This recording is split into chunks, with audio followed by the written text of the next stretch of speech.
art explanation for non-art people. Today, I'm going to quickly explain Salvador Dali's famous The Persistence of Memory. Imagine looking at a painting where time seems to have melted away, literally. Clocks are draped over tree branches, sliding off a table, and even melting on the ground in a strange, dreamlike landscape. This is The Persistence of Memory, one of the most iconic works of surrealist art. Pause for a moment and think. What do you imagine when you hear melting clocks? Salvador Dali painted The Persistence of Memory in 1931. It's a small painting, but its impact is huge, becoming one of the most recognized images in art history. But why is it so famous? Look closely at the melting clocks. They're soft and sagging, as if time itself has become distorted and lost its power. Dali was inspired by the idea of time being fluid and not as rigid as we usually think. This gives the painting its surreal, almost dreamlike quality. But it's not just about the clocks. The landscape is strange too. It's a desolate place with eerie, barren trees and a distant ocean. The combination of these elements creates a sense of unease, as if you're in a world where the usual rules don't apply.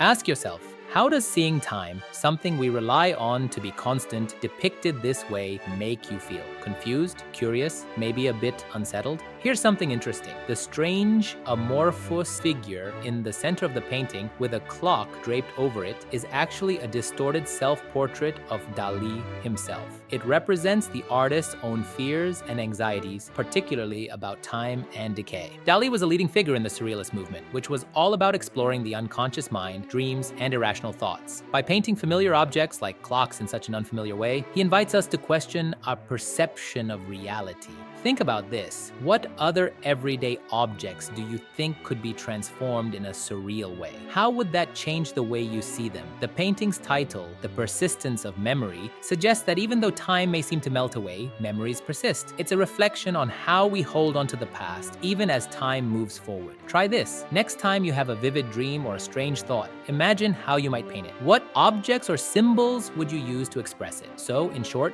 The Persistence of Memory is more than just a painting of melting clocks. It's a surreal exploration of time, memory, and the subconscious, showcasing Dali's ability to turn ordinary objects into extraordinary symbols. That's why it's so popular and valuable. If you'd like to understand and know more about art, follow this channel. And before you go, let me know in the comments which artwork you'd like to see explained next. Let's keep exploring the fascinating world of art together.